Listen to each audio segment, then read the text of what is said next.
我先说一下，天道运行的是这样的，它在宇宙里边被充满了，它的频率非常高，你沉浸在它这里边，剩下光也沉浸在这里边。一点讲话一点叫单晶还是非晶，它是晶体结构。比如说单质的，你用水把它摆成这样，你用一束光打过去，你看能看到什么现象？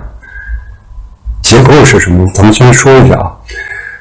如果你身体里边的原子，比如说碳原子跟着氢联系到一起，但 CH4 甲烷，对吧？如果你把4个甲烷啊堆到一起呢，我给大家讲，这就是你身体里边的最主要的一个元素。你认为是铁是吗？你的细胞里边、红血球里边全是它。总长红素，你可以去查。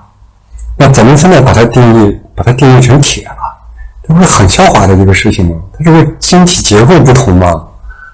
那如果你把它放到液体里边，那表现出来的是钠铁，它是溶剂。如果你把它放到血液里边，到时候给4个方向嘛，4个方向就是 A 型、B 型和 AB 型、O 型结构，它转的方法嘛，就这样转 A 型、O 型，那这样转 AB 型，那这样转 B 型，不就这个事儿？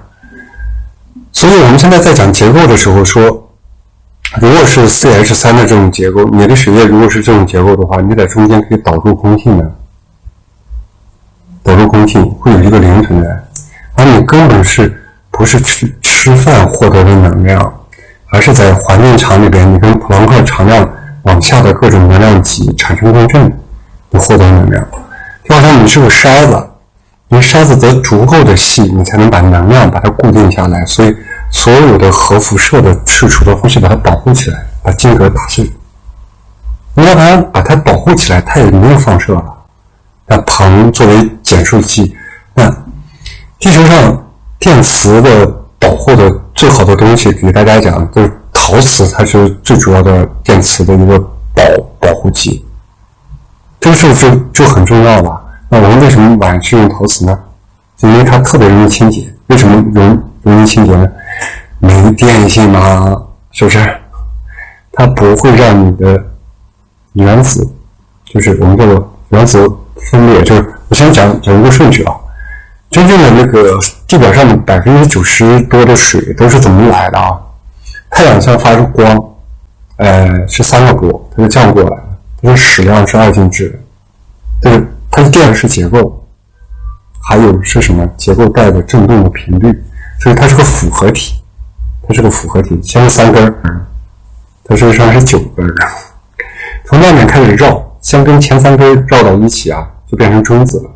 它快速就办出来，就内外啪翻个个，然后呢，在10的-344方秒分之1，然后呢，因为是10的-344方秒，它就从降就变成降，降完了以后啊，会有一个东西它就漏出去了，你看电子你运转的模式，事实上不是电子，你说白了，把它扭一个个，完了之后它会产生一个这样的磁共振，就是这样，是你共享的部分，根本没电子啊，在我们的结构里边啊。事实上，我们拍到了原子结构内部，你可以问客服呢去要一些原子结构内部的图，那里边都有，可以拍到氢，包括 CH3 内部的它到底是什么结构。上一期视频里边也讲了这部分啊，所以速度为0的光原子，所以我们是凝固的光，物质是凝固的光。那光是什么？物质嘛，结构嘛。说白了，你把光折成什么结构，让另外一个东西穿越它。对，你和个筛子一样，你用真的面体筛，苯环结构筛，蜂窝结构筛，还是你用这种结构筛，还是用液态的结构筛？所以密码也说清楚了啊，就是如果在这时候你就可以理解，你在地球上是很危险的，地球有最少9种以上的波在轰炸你，你是在一个开放的环境。